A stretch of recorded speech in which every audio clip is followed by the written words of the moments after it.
bibilhin ko na nga pala yung special na ginto para kay Baby Love dahil ngayong araw meron na akong ekstrang pera. Ngayong araw babiyahe nga pala ako papunta ng Chongli dahil ngayong araw ay mabibili ko na yung pinapangarap kong special na ginto para kay Baby Love. Hindi nga lang pala kaming mga lalaki yung nangangarap nito dahil isa nga to sa pinakaunang pangarap talaga ng mga kababaihan na matanggap mula sa mga taong mahal nila. Kagaya na nga lang ni Ma'am Elma, kaya lang hindi pinagkaloob ni Sir Given. Aray mo, pakak.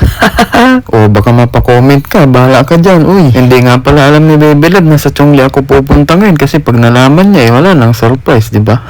Ang paalam ko nga lang pala kay Baby Love ay pupunta ako ng Sincho para mag window shopping, o di ba? Para-paraan din para naman yung surprise ay maka-surprise. Minsan kasi mas maganda na sinasarili na lang muna natin yung mga plano natin para magulat sila sa resulta. Habang nasa biyahe nga pala tayo ay magi-story time muna ako sa inyo. Magti-10 years na nga pala kami ni Baby Love at lately nga ay madalas kaming mag-away dahil kakapasa niya sa akin ng mga nagpo-propose dito sa TikTok. Sa kakasin nga pala niya sa akin ng mga propose na yun ay madalas naiinis ako at nagkagalit. Kaya kadalasang nagiging resulta ay nagkakatampuhan kaming dalawa. Hindi dahil sa ayaw kong ibigay sa kanya yun, kundi dahil sa hindi ko pa afford. Sa kadahilanan yung project nga namin ni Baby Love ay hindi pa natatapos. Dahil ang gusto ko kasi pag dumating na yung araw na ikakasal na kami ni Baby Love ay settled na lahat at wala na kami magiging problema. Kaya habang pinapagawa namin yung project namin ni Baby Love ay nagtatabi talaga ako ng pakunti-kunti para mabili ko yung singsing na gusto kong ibigay para kay Baby Love. Actually nga sabi ni Baby Love kahit yung silver o yung mumurahing singsing ay sapat na daw para sa kanya. Importante meron siyang matanggap mula sa akin. Pero syempre hindi naman ako papayag ng ganun-ganun na lang. Kaya ngayong araw ay samahan niyo ako para bilhin yung singsing na para kay Baby Love. Wala nga pala dito sa may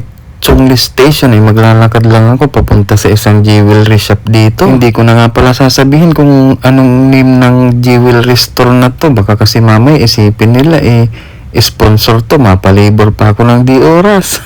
Pagdating ko nga pala dito sa mga store, tinanong ko kagad kung available pa ba yung pinost silang mga singsing sa TikTok app nila. At eto nga, at napakarami pa nilang stock kaya marami akong pagpipilian. Bago nga pala ako mamili ng mga singsing dyan ay nagpaalam muna ako kung pwede ba akong mag-video at sinabi nga pwede naman kaya safe tayo. Nung masit ko nga pala yung camera natin kakababali, dali-dali na akong pumili ng singsing na ireregalo ko nga kay Baby Love para sa proposal. Hindi na nga pala ako na problema sa size dahil nga itong mga singsing na to ay adjustable. 24 karat na nga din pala itong mga singsing na pinagpipilian ko. Binilasan ko nga lang din pala yung pagpili ko ng singsing dyan kababali dahil baka abutin ako ng break time ni Baby Love. Dahil kapag tumawag yun at nakitang nandito tayo sa may bilihan ng ginto ay mabulilyaso pa yung plano natin. Dahil ang plano ko talaga bago mag 3 PM nakasakay na ako ulit ng train at papunta ng Sincho Station. Dahil nga ang paalam natin ay magsisincho lang tayo para mag-window shopping at hindi tayo mahalata. Kaya mabilis ang pagpili lang ng engagement ring yung ginawa ko. At alam ko din naman na kahit anong singsing yung piliin ko dito ay babagay naman talaga kay Baby Love. Kaya ngayong araw ay matutupad na yung isa sa pinakapangarap ni Baby Love. Dahil mabibili ko na nga yung singsing na pinaka-aasam-asam niya sa buong buhay niya. Kaya nung makapili na nga ako ng singsing na gusto kong bilhin para kay Baby Love ay agad-agad na rin akong nagbayad. Dahil sa mga oras na yun ay malapit na mag-alas 3 ng hapon kaya kailangan ko na magmadali dahil baka nga abutan tayo at mabuko pa tayo. Ito na nga pala yung singsing na napili ko para kay Baby Love na sigurado namang babagay talaga sa kanya. Pagkabayad ko nga pala ng singsing at nang nakuha ko ay agad-agad na rin akong sumibag para abutan ko pa yung train na sasakyan ko papunta ng Sincho.